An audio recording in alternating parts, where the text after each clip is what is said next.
Well, thank you all. Thank you, thank you, thank you. You can take a seat. And I am so happy to be here with all of you and to be here in Ocala, Florida. I'm a Florida guy, so we are of the same cloth. I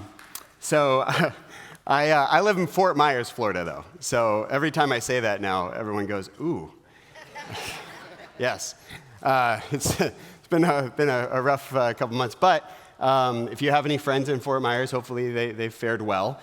We have fared well, and things are getting better every day. Amen. So that's good. There's hope, and so I'm from Florida. I'm a Florida man, and I like to do Florida things. Anyone like to hunt alligators? Anyone do that? You do, yeah. You're wild. I do that every now and then, you know. Anyone like to fish? Any fisherwomen in the room? Great, yeah. So I love to do all those things, and I just love that. Anytime I go around the country and I talk about Florida, like you guys get it. Like we're Florida people, we get it. You say that anywhere else, they're like, what? You guys are crazy. Like you have hurricanes, you have alligators, like everything can eat you in Florida. Anyone else feel that way? It's like there's constant danger all around. That's why we have anxiety. But I'm honored to be here. I am a pastor, I'm a speaker, I'm an author, and a couple years ago I started a nonprofit called Curate Hope. And the big idea around Curate Hope was that we wanted to help schools, and specifically our public schools, with this idea of mental health, and to inspire teenagers to know that there's always hope. Because we have this mental health crisis that's been going on for quite some time, and COVID has just made it a little bit worse. So 5 years ago, a couple friends of mine, me and a couple friends, we started Curate Hope and started traveling all around the country on these ideas of how to help teenagers with mental health. And as we were doing that, this conversation kind of popped up where a lot of parents and teachers and educators were asking questions like, well, how can I help my kid when my kid is hurting? What are some practical things that I can do? So Dr. Chinwei is a friend of mine. She's a therapist out of Atlanta. So her and I started talking and asking the question, how do we make it practical? How do we take the research of what we know of how God's wired our brains, and how do we make it practical to put it into action steps? That's how SEEN came about, and it launched last year. So for about a year now, we've been providing this tool to just make it practical, that when somebody that you care about is struggling with anxiety or despair, that there's some practical things that you can do to help promote healing in their brain. So that's what we're going to talk about tonight. And that's good news. So whether you are a grandparent in the room, where are the grandparents at, by the way? All right, there you are. If you are a parent, where are the parents? All right. If you are a small group leader or a volunteer, you work with kids or teens in some way. All right, great, good to see all of you. And if you are a student, a young adult, high school or middle school student, raise your hand. All right, so everyone in this room, no matter who you are, here's what I'm going to promise you, okay? One, I'm going to promise that tonight you'll have a little bit of fun. And I know that's hard because this conversation is a heavier conversation. But I want you to know that this conversation isn't just about despair. It's not about anxiety. This is about hope. This is about hope. So there's some good news here that we're going to talk about. So hopefully you'll laugh a little bit. Hopefully you'll walk away feeling some hope. But here's the other thing I want to promise you, that tonight you're going to walk out this door and you're going to have something that you can apply today, right into your life, either to help you or to help somebody that you care about. Does that sound good? So I just need your attention now for the next 2 hours, all right? I'm just kidding, not for 2 hours. Some of you took me seriously. You're like, really, 2 hours? All the teenagers were about to be like, I'm out. You do not have my attention for 2 hours. I get it. I am not just a pastor and a speaker, I'm also a parent. So I have kids of my own. I have 3 kids. I have a 12-year-old. So I have a middle schooler in my home. Where are you middle schoolers at? I love you guys. You're great. You really are. I have a hard time understanding my middle schoolers sometimes. And maybe parents of middle schoolers, you can relate. Middle schoolers, you can relate. You're like, yeah, I feel like they don't understand me sometimes, right? So there's that tension there. I have a 9-year-old as well. Her name's Reese. Reese is that kid who, and parents, you can relate, maybe students, you can relate to this too. Reese is that kid that's really sweet on the outside, but she can be really spicy, you know? That's Reese. Reese got a spicy side to her. And then I have Kinsley. Kinsley's 6. And Kinsley has that look in her eye that just kind of scares you, you know? There's something fierce in her, you know? Anyone know anyone like that? Like you just can tell, like they're contemplating how to conquer the world. That's Kinsley. And so all my kids, they're just so unique, and I feel like they teach me so much. And as a parent, I try to teach them things. And the cool thing is, if you're here tonight and you're with your mom or your dad or your guardian or you're with a family member, I think that's really cool because I think you'll have some things that you can walk away from tonight and have a conversation even on the car ride home. So I hope you catch some of these things that you can talk about because there's so much that we learn from one another, right? Like, it's not just that we as parents teach and you learn everything. There's a lot that teenagers are teaching us. And I know that's true for my kids. I am not a perfect parent, believe it or not. Shocking. I'm not a perfect parent. There's no such thing as a perfect parent. So tonight, as we have this conversation, by the way, all of you who are adults in the room, I want you to know that you don't have to be perfect. So as we're talking about things, you might think of times that you've blown it. If your teenager nudges you tonight and reminds you of times that you've blown it, don't get mad at them. Teenagers, try not to do that, all right? Just, and don't give them the eyes either. You just try not to do that, Because the truth is there's no perfect teenager, right? Right? No perfect. We make mistakes. We all make mistakes. A couple weeks ago, I had my 2 oldest. I had my middle schooler, Liam, and then Reese, my 9-year-old. And my wife and our youngest were out of town, and I had all the responsibilities, like all the things. And they were out of town for 4 days, which is a long time. And we had doctor's appointments we had to go to. There was soccer practice.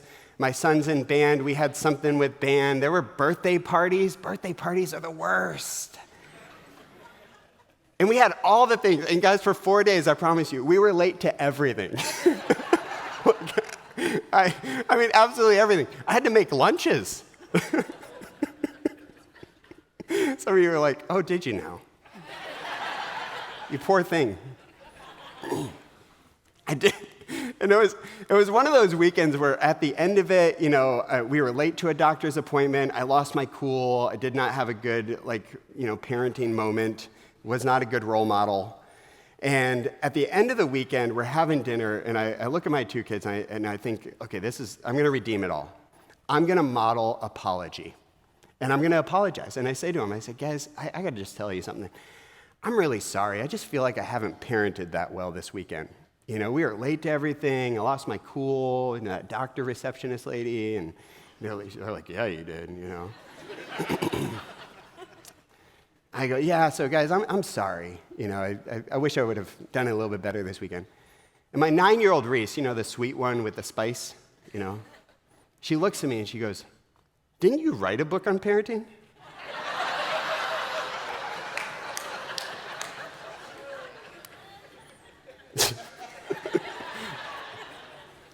Yeah. And they laughed in my face just like that, it's just... So writing a book on parenting does not make you a perfect parent. If Dr. Chinwei was here, she would tell you being a therapist does not make you a perfect parent. And teenagers, as you already know, you're not perfect either. So we're all on the same playing field tonight. Is that good? Can we agree to that? All right. So we don't have to be perfect. We do, though. Here's what I'm going to challenge you to be. That we have to be intentional. That tonight isn't about being perfect. Tonight's not about being a perfect parent, perfect grandparent, perfect small group leader, perfect teenager, perfect friend to someone who's hurting. But tonight, if we can just take a couple steps to being intentional, specifically about our mental health and to helping those around us, I think that tonight would be a huge, huge win. That sound good? So as you feel the temptation to perhaps feel guilty about times that you've blown it, I hope that you will just let that fade away and just remind your heart, it's okay, I just have to be intentional. Sound good? All right, so let's jump in. Tonight we're going to talk about this idea of how do we help those who are hurting around us. That we are in a time and a season of life where people are desperate to be seen, aren't they? I mean, think about it. We have a mental health crisis that we've not seen in modern times prior to this. We have more and more people who are struggling with mental health challenges, with high anxiety rates, with high despair and depression rates. Chances are you know somebody who's struggling with one of those three attributes that I just mentioned. That we are in a really challenging time. And those of us who are a little older, we kind of scratch our heads and we ask the question, like, how did we get here? We'll talk a little bit about that at the end. And those of us who are younger, we don't kind of know a time or a world other than what we currently have.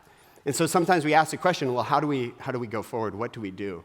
So when I say mental health crisis, I want to give you kind of a picture of what I mean, because that can mean a lot of things, but I want you to see kind of the stats. And I don't want to live here for a long time, but I want you to kind of get a snapshot of what we're currently dealing with, the current trends of this mental health crisis. So you guys can go ahead and put that first slide up of the current trends. So since 2007, suicide rates have increased 76% for ages 15 to 19. Now, this is important to note that suicide rates have actually increased in almost every demographic, but the highest rate of increase has been amongst the next generation. And for those of you who are teenagers, chances are maybe you know somebody who's struggled with suicidal ideation, or you know somebody who said something that has just concerned you. And tonight we're going to talk about what you can do when a friend is hurting and how to respond to that, because that is a current challenge. Suicide rates have nearly doubled in teen girls. Now, I'm going to pause and talk to the teen girls for a moment. One of the reasons that we see, and we can tell in research, that this trend has increased is because the feelings of despair have increased in terms of the relation to social media. That specifically, Instagram is playing a huge role on the mental health of young ladies in their mind. And now, this isn't my opinion, by the way. Let me say this. So all of you teenagers who are now mad at me. It doesn't mean that Instagram will cause you to have suicidal ideation. But what research is clearly saying now is that without boundaries and without using social media with a little bit of restriction, that it can actually influence our brain in a negative way. So what I want to pause real quick, and I don't normally do this, but since teenagers are in the room, I want to just say this, especially if you're a teenage girl, look at me for a moment, because this is your first practical of the night, is that it's not necessarily that I'm going to tell you that social media is bad and you shouldn't ever have social media. I think that's impractical. But what I want you to know is that you can create your own kind of safety measures, your own boundaries when it comes to social media, and it's necessary. Take, for instance, the automobile. Like when cars first came out, they were really unsafe. So think about 100 years ago. Cars came out, cars were unsafe. They didn't have seatbelts, they didn't have airbags, cars didn't stop themselves, they didn't have Teslas back then, you know? Like, so cars were kind of unsafe. But over the last 100 years, we've innovated cars, and we've made them better. So now we can drive a car, and it's a lot safer than it was 100 years ago. So that's good news. I can't imagine a world without cars. It would actually have been really hard for me to get here without a car, right? A horse and buggy, and I'd probably be sore. So I'm glad we have cars. And I'm not saying that we should get rid of social media, and I'm not saying we should get rid of smartphones, because that's also been a really helpful innovation. The difference is we've only had smartphones for a little over 10 years. We've only had social media for a little over 10 years. We don't have the seatbelts yet. Does that make sense? We don't have the airbags. We don't have the safety mechanisms that can help social media to be safer. So knowing that now and knowing what we know, we have to take responsibility and recognize how we're feeling when we're on Instagram. So teenagers, I want to empower you to pay attention to your own mental health, to pay attention to how different posts and people that you're following, how they're making you feel, and be willing to set some boundaries and unfollow some people or set some time limits for yourself or even fast from time to time from these things that are affecting your mental health, because those simple boundaries can actually help your mental health in a big way. That sound good? So that's your first practical. I don't normally say all that, but I felt like you need it real quick, all right? Let's go back to the current trends. All right. So, doubled in teen girls, highest rate of increase in suicide among all age groups is kids between 10 to 14 years old. Now, parents, if you have kids in the younger demographic, you need to understand that this mental health crisis that we're talking about is not just a teenage problem or an older adult problem, that we're seeing a trend younger and younger and younger. Depressive symptoms are up 21% and up 50%, respectively. So, in the midst of this mental health crisis, maybe you know someone. Maybe you have a friend. And the problem is that when we see people who are hurting, when we see people that are struggling, maybe they're even thinking about hurting themselves, or they say things that alarm us, the result is that sometimes we just feel stuck. We feel powerless. Sometimes we don't know how to respond. We don't know how to help. Chances are, if you're a teenager and you have a friend who said something that concerned you, chances are you felt stuck. If you're a parent who has a teenager who's struggling, chances are you felt stuck. The three questions that I think most of us feel when we see someone who's hurting is we ask questions like this. We say, well, what can I do against this invisible enemy? It's like this mental health crisis, all of this mental health stuff just feels so mysterious. It's like, what is this? How do we navigate this? Am I missing something? And for sure, every parent is wondering, am I doing everything right? And we self-doubt and we wonder, what could I have done differently? And then the parent guilt starts to set in, and at times we can just feel so powerless. Well, if you've ever felt that way, I'm really glad that you're here tonight. And if you have somebody in your world that's struggling, I'm really glad that you're here tonight. And if you are struggling with any amount of despair or anxiety or feeling like you're just numb, I'm really glad you're here tonight, because I want you to know that there is hope and that we are not left alone. And there are some very practical things that we can do to help influence the brain towards healing. Like I said, in 2016, I started to dive into this as I saw this problem start to emerge. And Dr. Chinwei and I started putting our notes together. And after studying so much research, we started to see this correlation, that the research was pointing back to some really cool things that even the Bible supports. And one of my favorite things about our whole journey is that time after time after time, we look at the research of these mental health principles, and they tend to point back to ancient pathways. They tend to point back to biblical principles. And specifically, what we found is that God wired our brains to respond in predictable ways. That when we experience stress and trauma and just high anxiety, our brain responds in a predictable way. But our brain also responds in a predictable way when we feel loved or seen on a deep level. That God wired our brains to actually start to move towards healing through the power of connection. And that's really, really good news, because that means if you have somebody in your world who's hurting, you can help promote healing. That there are steps we can take to help promote healing in the brain. As Pastor Tim said at the very beginning, that Jesus said in John 10:10 that the thief comes to steal, kill, and destroy, but I have come that they may have life and have it to the full. God has not left us alone. He's given us some answers. He's given us some wisdom. And tonight, as we unpack some of this wisdom, you're going to see that you have a God who loves you. He sees you. He sees those that you care about. He created your brain, and he knows a few things about your brain. And there are some practical things that we can help influence the brain towards healing. So let's look at that. I'm going to give you a quick little mini neuroscience lesson. That sound good? Oh, geez. I know. I just lost every middle schooler. They're like, neuro what? Brain science, all right? We're going to talk brain science. So here's a picture of your brain. So we're going to simplify the brain into two parts. Now, your brain is made up of a lot of parts. And those of you who are psychologists in the room, you're going to look at this and be like, well, it's kind of right. And it's true. It's kind of right. We're going to simplify this into two parts of the brain. You have the right side of your brain and you have the left side of your brain. The right side of your brain is predominantly where your emotional processing takes place, and the left side of your brain is predominantly where your logical processing takes place. So in a healthy brain, you feel something and you logically process it and vice versa. It kind of flips back and forth. So this is really helpful. God wired our brains to respond in this way. So for instance, on the right side of your brain, you have this thing called the amygdala. The amygdala is responsible for your fight, flight, or freeze. You may be familiar with this. So when you experience something alarming, your amygdala goes into action, you feel the emotion, and then you logically will process it out. The problem is that when we experience stress, and stress over stress over stress, stress hormone you may have heard of, cortisol, kind of starts flooding the brain.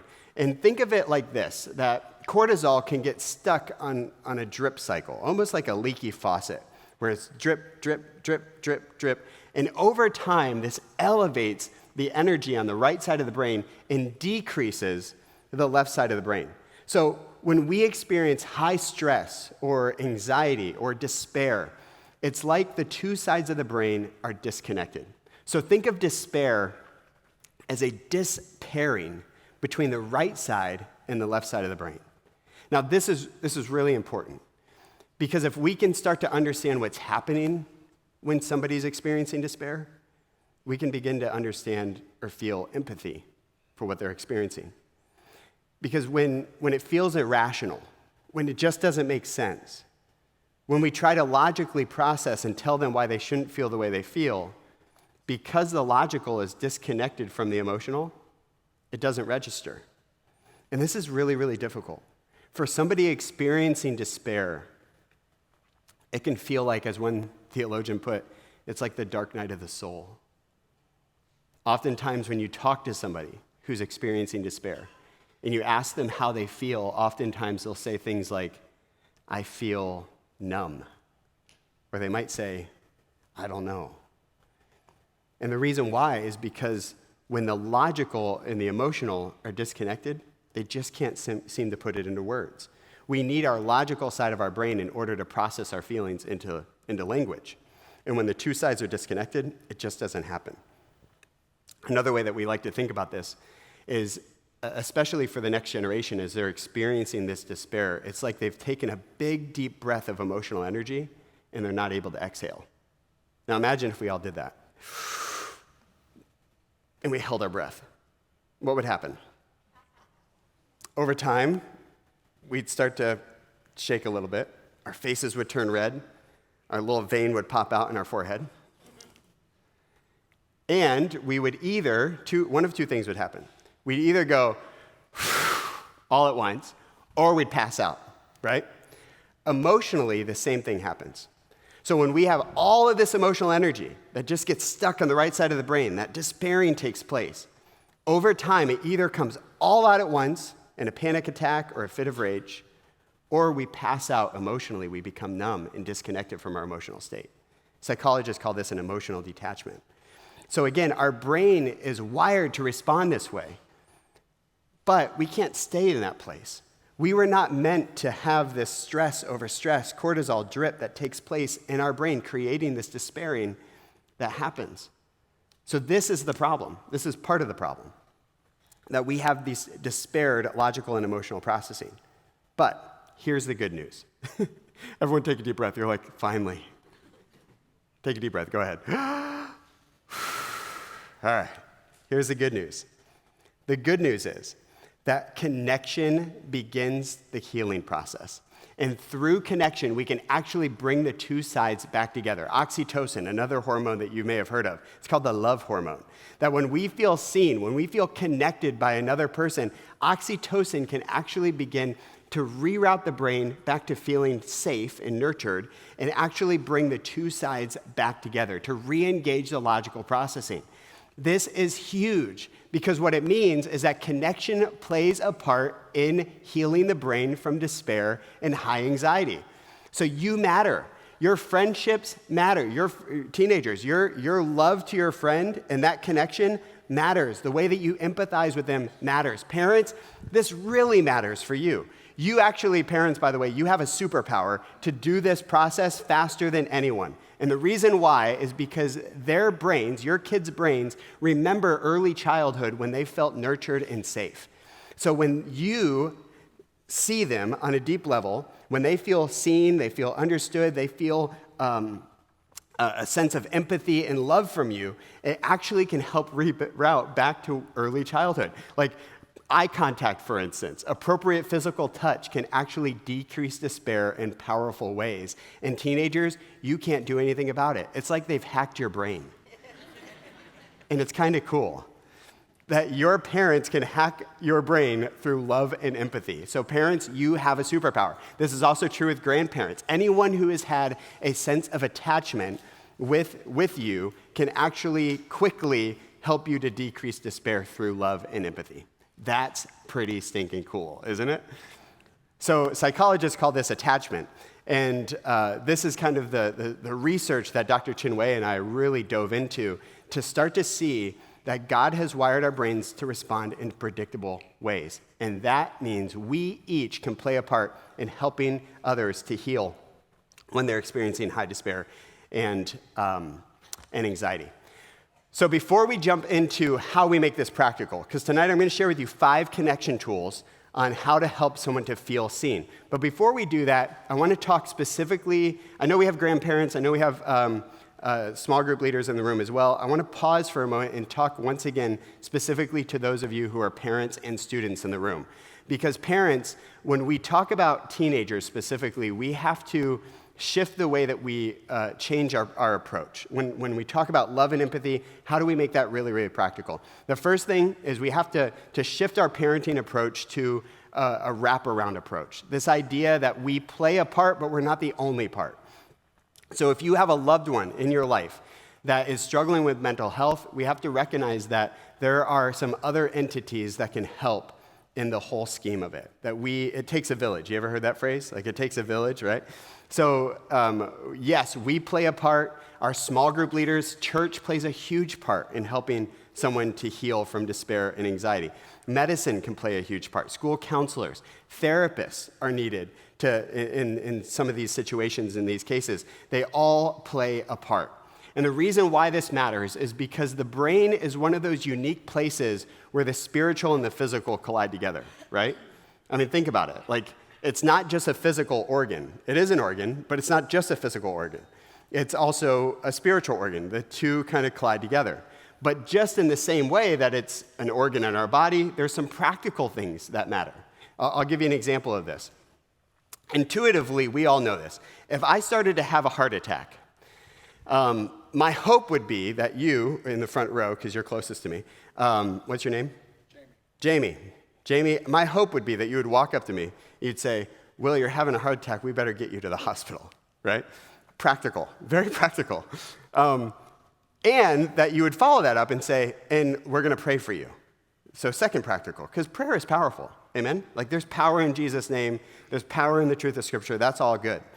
But my hope is that you wouldn't just say, Will, you're having a heart attack, let's go get you to Pastor Tim so he can pray for you, and we'll think about the hospital, right? Like, we understand that intuitively. We understand that it's faith and action together, right? Amen? Like, we get that. So, in the same way, we have to think of the brain that way, that it's not just a spiritual problem. It's not just pray through it. Sometimes there's some practical things that we have to do, some practical steps that we have to take. That's why medicine is helpful.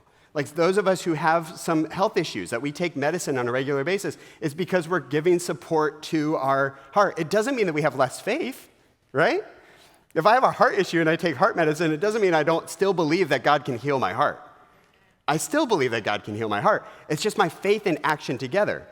When it comes to the brain, we have to combine these two entities. And this is a lot of what Dr. Chinwei and I talk about now is this mental health and theology, faith conversion together, that's how the brain is wired and that's how we should respond to it.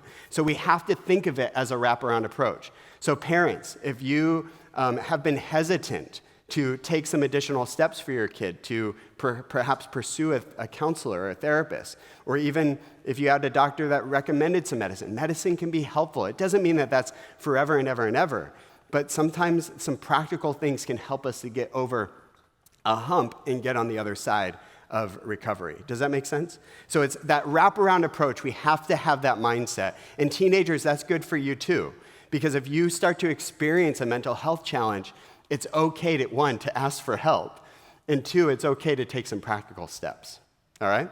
So that's the first one. And the second one is this, that we have to have a relational approach.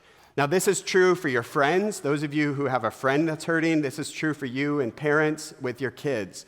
And for those of you who are parents of teenagers, I want to kind of give you an idea or a thought, okay?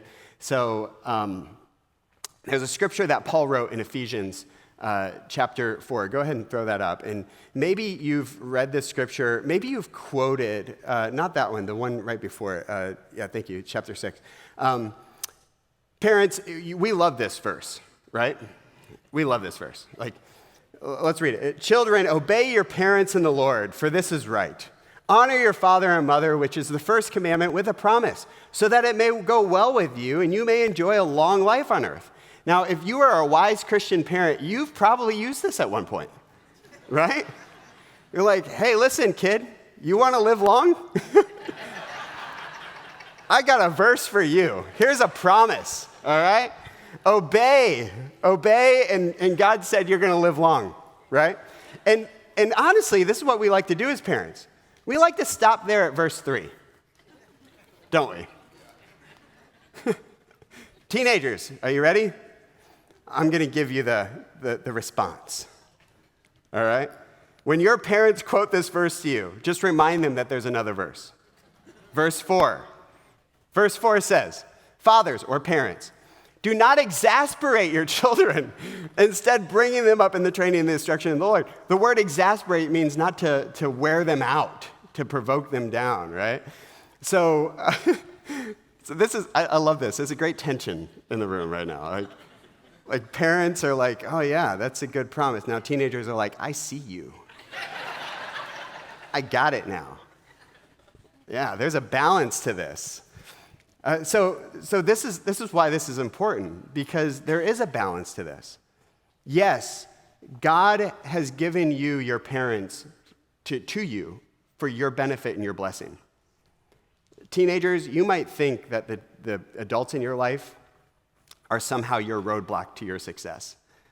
But I promise you, they are your pathway. The caring adults in your life, your parents, your small group leaders, the people in your life who are sacrificing and doing the best they can. Not perfect, again, not perfect. But they're doing the best they can. They're not your roadblock. I've never met a parent that doesn't truly love their kid. Now, sometimes they mess it up, but they love their kids. I'm sure there might be a parent out there that doesn't, but I've never met one. And I can tell by the ones that are here, you wouldn't be here if you didn't love your kids. So teenagers, they are your pathway. Parents, it's really important for us, though, to recognize that we have to shift our approach when our kids move from elementary into middle into high school. That we can no longer lead from a positional leadership position. We have to shift to a relational leadership position. Otherwise, we will exasperate our children. So what this looks like in terms of the development, let me show you kind of the scientific side of this. So you can put up this graphic. That when our kids are from 0 to essentially 4th and 5th grade, their brains are wired to respond to positional leadership. So a 5-year-old understands the hierarchy of the person in authority is the one I'm going to listen to. A 5-year-old is less susceptible to respond to peer pressure than a 15-year-old. Common sense, right? Because their brains are wired that way. The 5-year-old's brain is to respond to the teacher, not to the peer. To respond to the parent, not necessarily to the friend. However, something begins to shift as they go through adolescent development. And it's needed. It's actually needed for their overall growth. They have to start to push against some authority and create a little bit more autonomy. And what we miss, and here's how I think we often exasperate our kids' parents, is that we don't shift our position in terms of how we're influencing. We continue in the high school years to try to lead from a positional leadership perspective, and in doing so, we feel like we're constantly missing them. So, what do? We have to shift our approach, not from a positional influence, but to a relational influence. Does this mean that we let them do whatever they want? No, not by all means. It means that we create guidelines and boundaries, but there's a little bit more conversation. Oftentimes, what we think in the parenting journey is we think, well, now that they're in high school, I can lean back a little bit. They're more independent. I don't have to be as hands-on. It's actually the opposite. We have to have more conversations. We have to lean in more in these years because these are the years that they're making critical decisions. And we have to do it not from a positional, just because I said so, but from a relational point because here I am and I love you. So it changes the approach. And when we shift that approach, we actually gain a higher amount of influence. Now, you already have an advantage, right? Parents, you have an advantage because of that whole brain hack thing I talked about with attachment. They can't help it. You influence them. You're still the loudest voice in their life, even if they roll their eyes and you don't think so. It's still true. You're still the loudest voice. But if we can shift our position from a positional leadership to a relational influence, then we even win bigger. Does that make sense? This context of what I'm sharing matters for these connection tools. Because if this can be our foundation, and this is where we start, our starting point, when we talk about these 5 connection tools that can actually decrease despair, there's going to be a lot more power in how they're applied. So, we have to have, the first one is we have to have that wraparound approach, understand that it takes a village. The second one is that we have to have a relational approach. And in doing so, we can have profound effects. All right. So, where do we go from here? The brain is wired to respond in predictable ways. How do we make that practical? How do we help someone to feel seen in a really practical way? When you have somebody in your life, whether it's your kid or a friend, who's experiencing despair or experiencing high anxiety, or they're feeling numb or disconnected from their emotional state, how can you help influence their brain towards healing? Here are the 5 connection tools that we're going to share with you. If you're writing them down, you can go ahead and write down the first one. It's called show up, to simply show up. Now, this one almost feels too simple to matter, but this is the starting point. Think of it as presence is the pushing the Bluetooth button on your pairing device, right? It's the starting point. It's where connection begins. Simply showing up is 50% of the work. Consistency matters in this. 2 practicals I want to give you when it comes to showing up. The first one is to show up before they ask you to, and the second one is to show up undistracted. So the first one, show up before they ask you to. This is creating a rhythm. Now, I'm going to challenge both parents and teenagers in this. Teenagers, I want to challenge you to be more intentional about having conversations with the older people in your life, your grandparents and your parents, because conversations matter. They matter in a big way. In fact, part of the problem and part of the reason why this mental health crisis is happening is because we have too much digital connection and not enough face-to-face connection. I'm not saying the digital connection is bad. I'm just saying that our brains don't respond to it as strongly as we do with face-to-face connection. Our brain chemistry changes in face-to-face connection than it does in digital connection. We feel love and empathy. It translates differently. I'll give you a prime example of this, teenagers. Are you ready? If you experience something disappointing and you text your friend, you say, okay, Jimmy broke up with me, okay? Jimmy. Nobody's named Jimmy anymore. I'm sorry. Declan. Declan. I'm just having fun. All right. Declan broke up with me, right? Your friend, all right, responds back to you and says, Declan, he's a dirtbag. I'm sorry. And you'll get a GIF, right? She'll send you back a GIF, teenager ladies. Like you'll get something, an emoji maybe. And your friend is trying to empathize with you. But here's the thing with your brain. Your brain will read it, but it won't necessarily feel the same amount of empathy if that friend was face-to-face. Because if you were face-to-face with your friend, you said, Declan broke up with me. Here's what you would see your friend do. Oh, girl, I'm so sorry. You'd hear the tone of voice. You would see the wince of her face. And here's likely what would happen. Right? You would feel the embrace of her hug, and then she would hold your arm, and she would say, he's a dirtbag. You're better than him, you know. Have you looked at Jimmy, you know?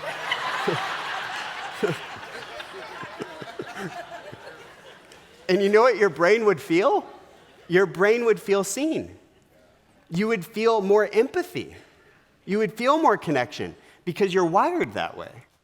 You're wired to respond and receive that. So it's not that your friends are less empathetic.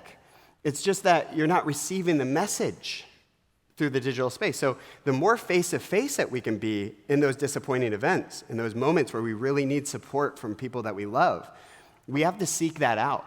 So even though you may not want to talk to your parents about the disappointing event that you're going through, it might be the best thing for your mental health. So for you to show up, parents, for us to also show up and create a rhythm.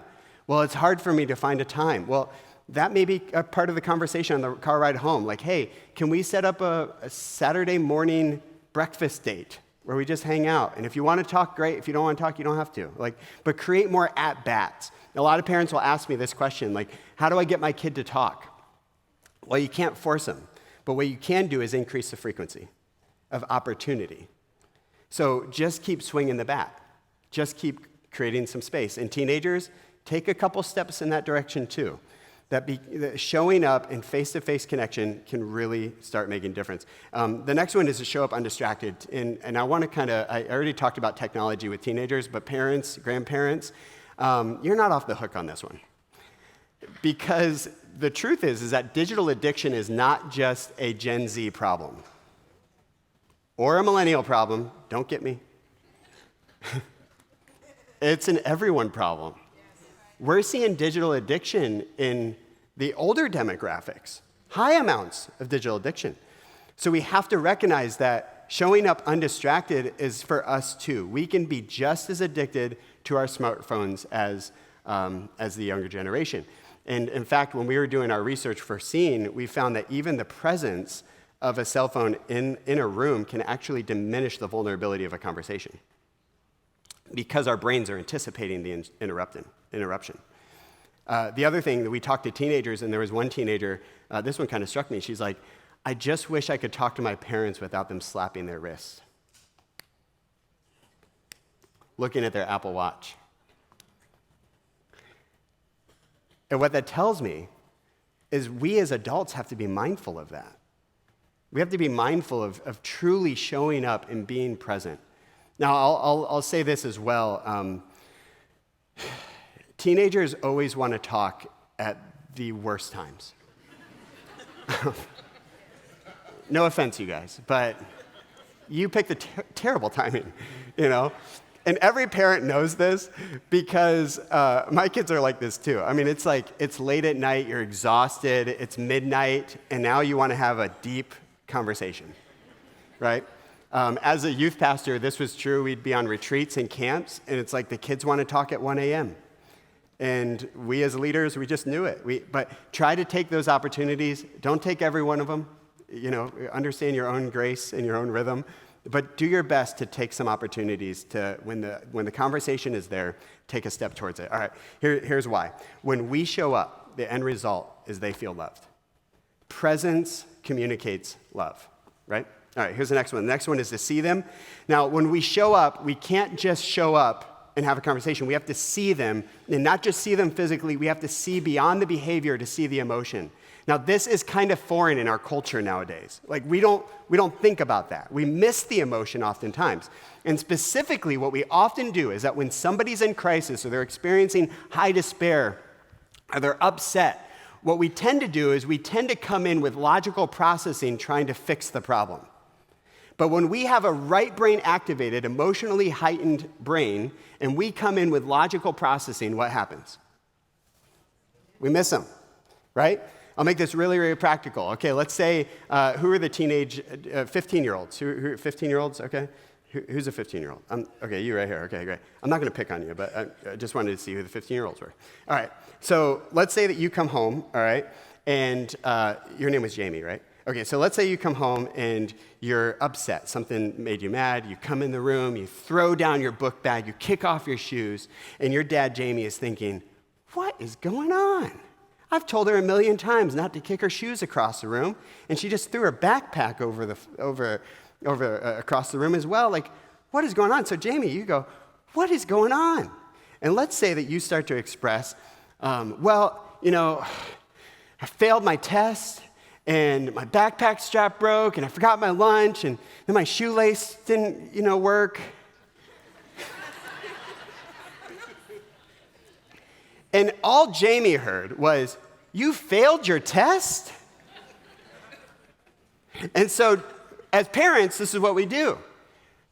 We latch on and we see right brain activated, but we come in it with left brain logic, right? And we go, you failed your test? And then we go, you know what? I'm not surprised you failed your test, because last night you were not studying. I came to remind you to do your homework. You said you didn't have any. Turns out you did. And then you were over there on the tickety talk till like 9:30.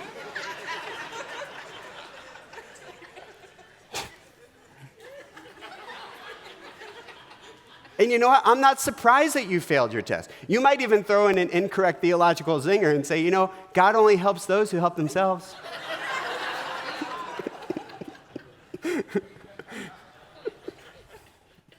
And what you will typically do, if this has ever happened, I'm sure nothing like this has ever happened, but what you'll probably do is you will probably roll your eyes and say, you just don't understand. Oh, you guys know it. You've heard that word, understand. You don't understand. Anytime somebody says you don't understand, what they're really saying is you don't see me. This is true, by the way, with husbands and wives. It's true. You just don't understand. What they're really saying is you don't see me. So here's what I propose. I'm not saying that all those things aren't true. I'm not saying that we should not teach our kids responsibility and that they have to study and blah, blah, blah. I'm just saying that we first have to meet right brain with right brain, then we can meet left brain with left brain. So when we see somebody who's right brain activated, first meet them right where they are, emotion with emotion. Meet them with empathy. Here's how that could look in your situation that is just completely hypothetical. You walk in, you throw your backpack down, you kick your shoes off. Jamie, you go, what is going on? And you can see that she's visibly upset. She starts to explain how she failed her test, her backpack broke, her shoelace came untied, all that stuff, And this time, instead, you see she's emotional, she's right brain activated, she's hurting, she's frustrated, she's angry, and instead you go, oh, honey, you failed your test? I'm so sorry. I know that class is important to you because you want to get a good grade for your GPA. I'm really sorry that happened. Tell me about it. Here, come sit down. Let me get you a water. Here. What happened? Well, then this happened, and blah, blah, blah, and the teacher didn't give me the study guide, and it's always the teacher's fault. And you let them emotionally exhale. Let them just process it out. After 10 minutes, maybe, of listening and connecting, then maybe ask the question, hey, do you think there's anything you could have done differently to get a better grade? Or do you think there's any steps you can take to maybe make it up? Or you can start to have some logical processing. It may take 20 minutes. It may take the next day. But first meet right brain with right brain, then left brain with left brain. If you're trying this on your spouse, wait a week, all right? Give it time. Give it time. But you get what I'm saying? It's not just about showing up. It's see them. See beyond the behavior. See the emotion. Meet right brain with right brain. Let that right brain energy decrease. Then you'll actually be able to connect with the left brain logic. So we have to, the order really matters. That's the power of empathy. And think about this, by the way. Parents, if you're just like, well, they need to learn responsibility. If you failed a big project at work, regardless of how you got there, how would you feel? Just meet them with that. Just ask yourself that question, and whatever that emotion is, imagine that's probably what they're feeling. And just sit with them for a minute. Acknowledge that that's how they're feeling. Maybe even ask them, like, hey, do you feel disappointed? Do you feel angry? Do you feel betrayed by your teacher because she didn't give you what you thought she should have given you? You know? But just allowing them to process that can really help decrease that emotional energy. When we see them, they feel understood. That's the end result. All right, here's the next one. The next one kind of goes with that illustration, is to just listen. Just listen. Listening is a powerful tool. I'll give you this because I want to be mindful of your time. One of the best things you can do, especially as somebody's starting to emotionally process how they're feeling, they're emotionally exhaling, is to just simply say the three words, tell me more. Don't start telling your story about how you once had this situation and blah, blah, blah, blah. Although that feels like empathy, if you're talking, they're not talking. And part of what we want is we want to move that emotional energy from the right side of the brain to the left side of the brain, and the way that we do that is through the verbal processing.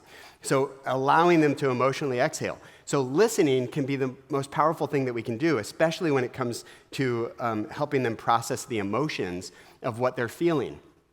So don't start telling your own story, just simply ask questions or prompt more listening. Listen and then listen some more. So when they say, I feel betrayed because my teacher didn't give me the study guide, say, tell me more.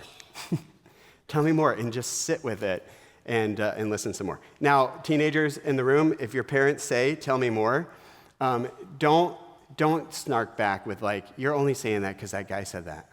All right. Just tell them more, all right? I'll quickly say this, when you're talking to someone, and this is true for you teenagers as well, and let's say that you're listening and it feels like you got a hunch that that there's an elevated risk here, that they're thinking about hurting themselves. What do you do?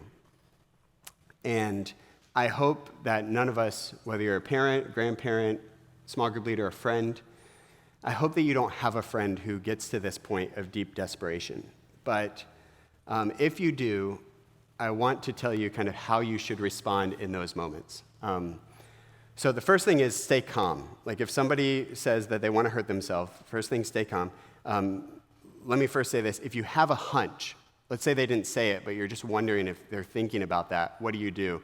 Ask them the question and ask them straight.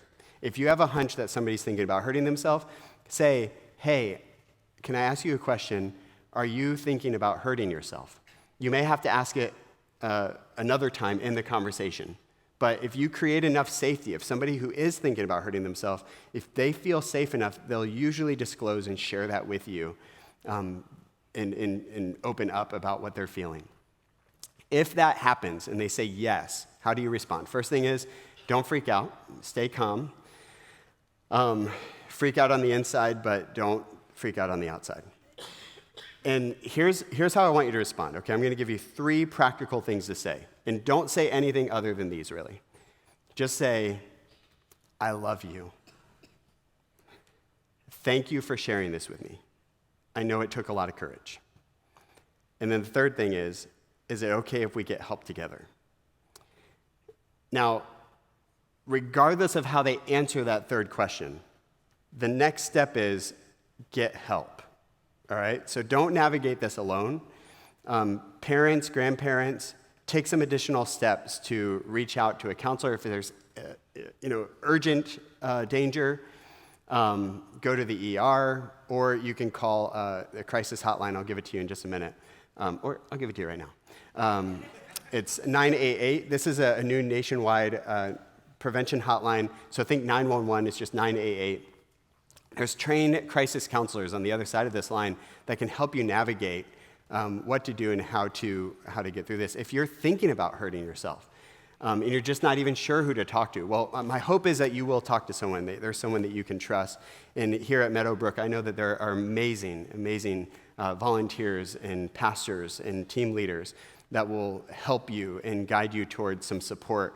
But if you're just not sure where to go, you can go to the ER, you can go to a doctor, or you can call 988. The most important thing is just take a step.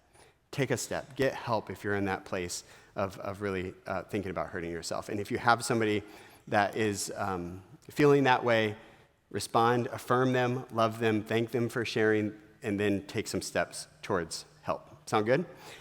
So when we listen, the end result is people feel safe. They feel safe. Here's the last two. The last two we'll hit quickly.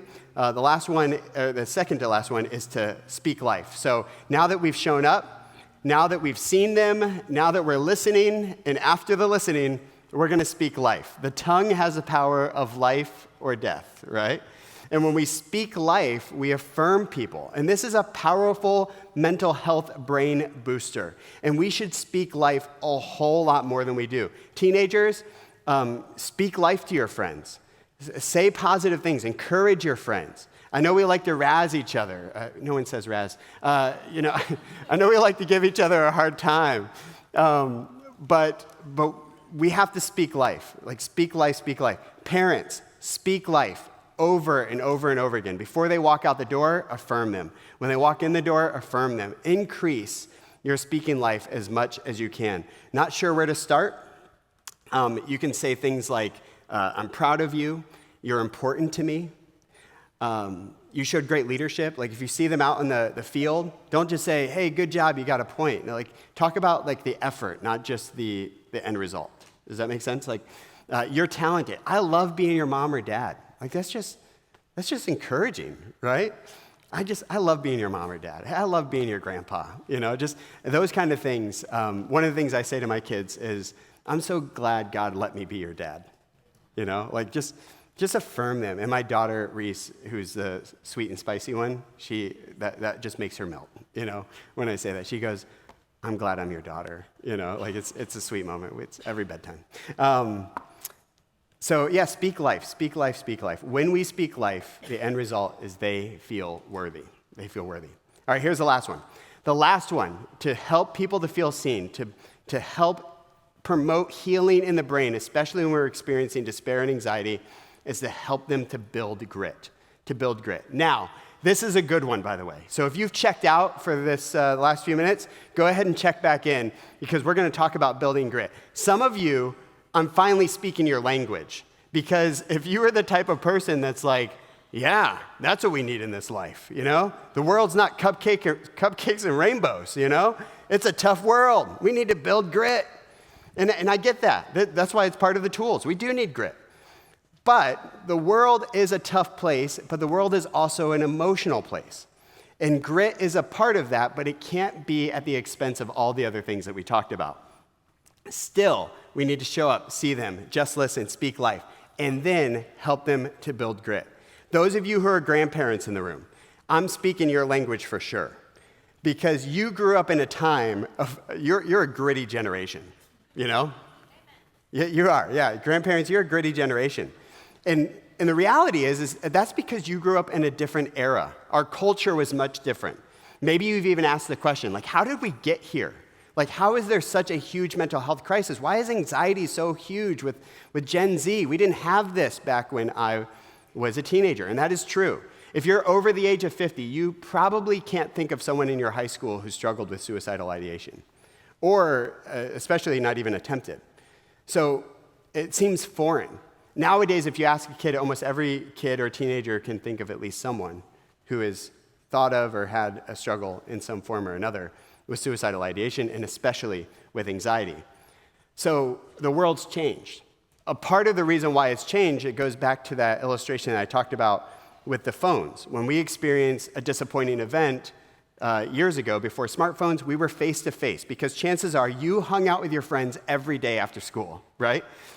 You went to their house, you went to the mall, you went and played on the street. The lights came on, you went home. Like, there was a rhythm to connection.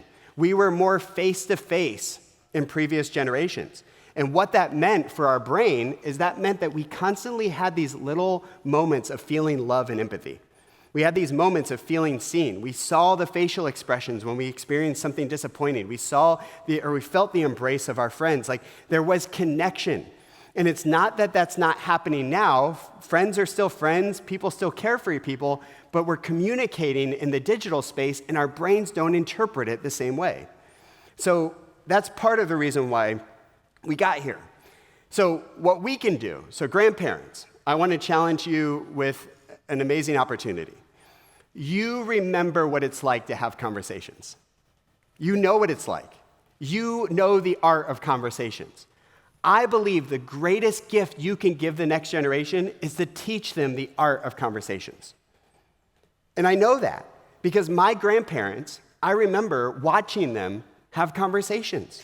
We would be hanging out, driving in the car, and I was like 9 years old. And I remember this. This happened so many times, more times than I can count. And my grandparents would say, hey, let's stop by Henry and Judy's house just to say hi.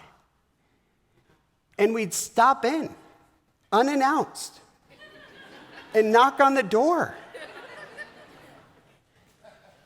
Right? Imagine that now. Like, nowadays, people are like, what? Why didn't you text us, you freak? You know? But I remember as a young kid, like, Henry and Judy would open the door, they'd smile, and they'd say, hey, what are you guys doing? And we would say, we were just in the neighborhood. We weren't in the neighborhood. We drove halfway across town. Like, we were just bored. And they'd say, come on in, right? And I remember this as a young boy, like, we would sit in a room, and there was always cookies. They had a tin of cookies that were always ready, and sometimes carrot cake. I love the carrot cake. I was there for the cookies and the cake.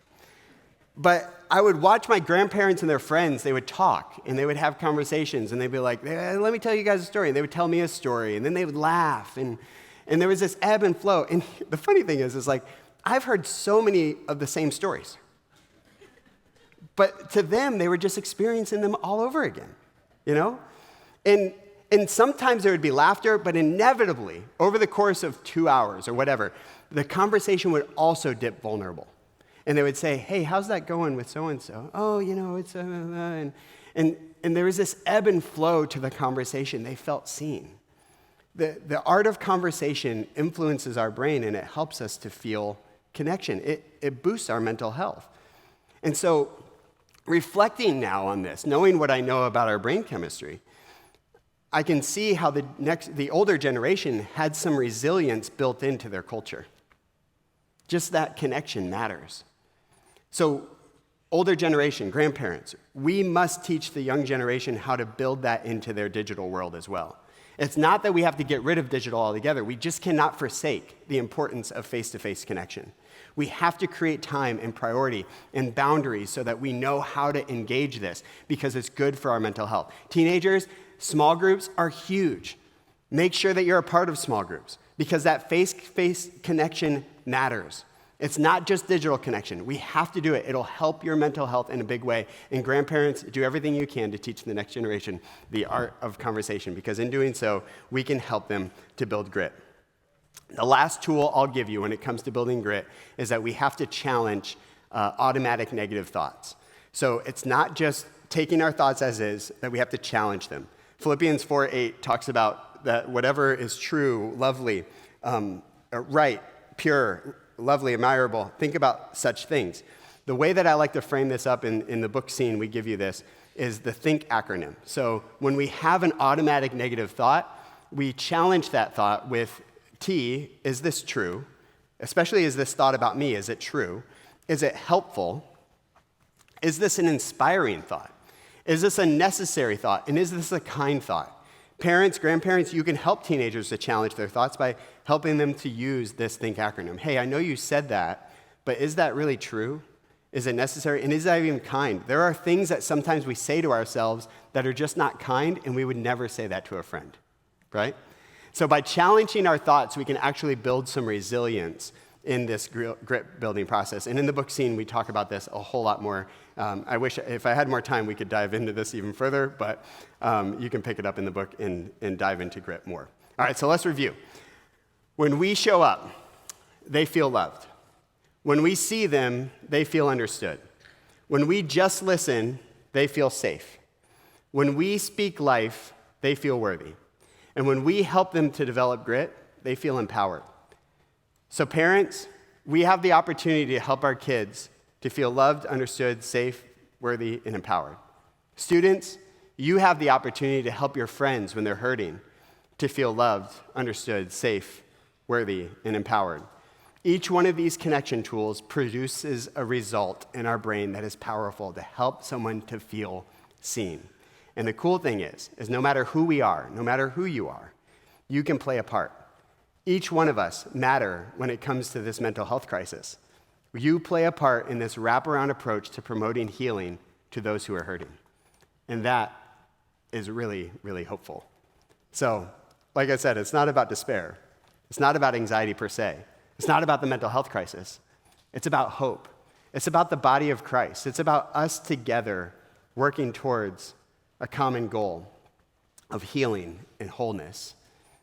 And I hope that each one of you will walk away tonight taking a step in that cause, that connection matters and connection can help heal in a really, really powerful way.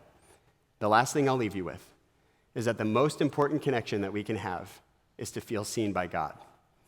Our God has not left us alone. He's not forsaken us.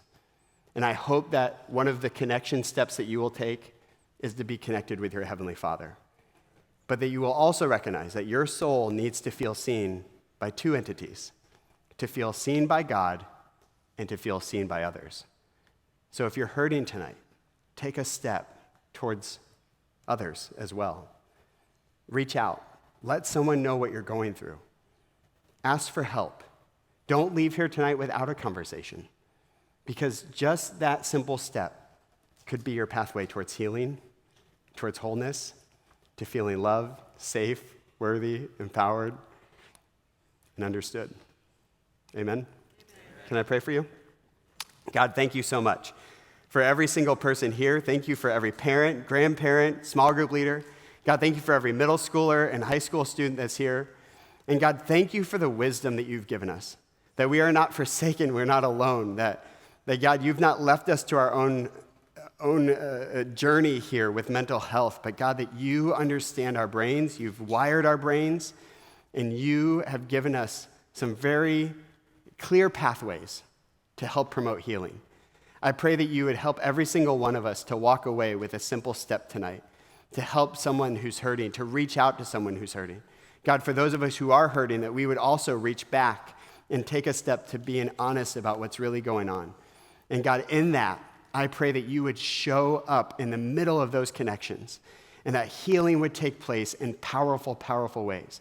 God, we declare, Jesus, you are our healer. You are our strength. You are our source. And tonight I pray for every single person who's struggling with a mental health challenge. I pray for every single person who has someone who is struggling with a mental health challenge in their life. I pray that you would come rushing in and that hope and light and love would shine forth. In Jesus' name. And everyone said, amen.